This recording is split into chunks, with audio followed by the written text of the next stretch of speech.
संबंध आहे आता? जावयाचं नाव नेहमी कळतात, नाथाभाऊचा जावई आहे. जावई खरी आहे, पण का मी जावयाला सांगितलं की असं कर, रोहिणीताईने त्याला सांगितलं असं कर, मग उगाच रोहिणीताई किंवा जावई हे काय तुमच्या जावई घरात काय करतात?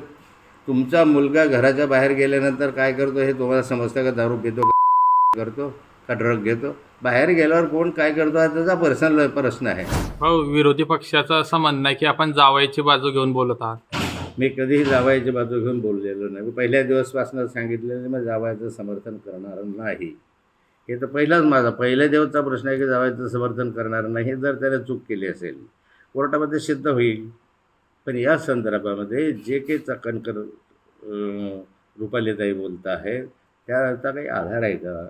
एक मुलीने यावं आणि म्हणावं की माझा लैंगिक छळ झाला, मला जबरदस्तीनं माझ्यावर बलात्कार केला, माझे जबरदस्तीने फोटो काढले, मला जबरदस्तीने या ठिकाणी डांबून ठेवलं, असं कुणाची तरी तक्रार पाहिजे की नाही? मग जर कुणाची तक्रारच नसेल तर त्या ठिकाणी मी काही समर्थन करत नाही.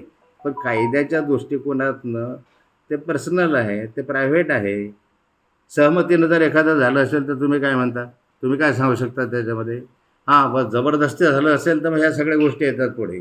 आणि हे असेल सहमती असेल काय कोणतंही असेल तर हे करणं गैर आहे, समाजाच्या दृष्टिकोनातनं घातक आहे. परंतु एखाद्याच्या विषयी पूर्णपणे पर्सनल असताना अजून कोणत्याही महिलेने म्हटलेलं नाही की माझ्यावर बळजबरी झाली, मला जबरदस्तीनं नेलं, माझ्यावर बलात्कार केला, या क्षणापर्यंत तरी पोलिसांकडे ते आलेलं नाही. आणि म्हणून व्हाया रुपालीताई या माध्यमातून हे वारंवार काढतात. माझा काय संबंध आहे आता?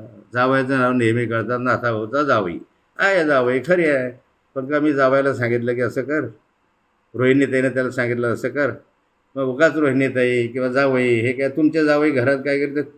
तुमचा मुलगा घराच्या बाहेर गेल्यानंतर काय करतो हे तुम्हाला समजतं का? दारू पितो करतो का ड्रग घेतो? बाहेर गेल्यावर कोण काय करतो हा त्याचा पर्सनल प्रश्न आहे.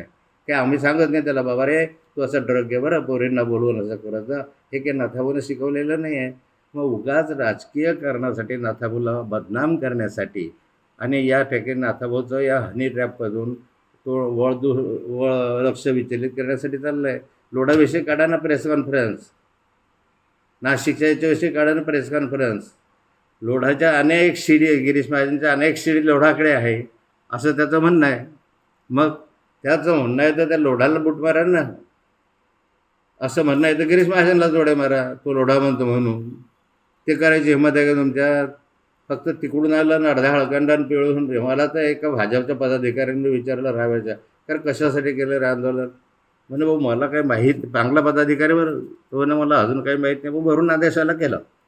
अरे काय माणसं आहे तुम्ही, तुम्हाला मी मोठं केलं? दुःख वाटतं की या जैरी पिल्लावड जी आहे या विषारी पिल्लांना मी मोठं केल्याचं मला दुःख वाटतं.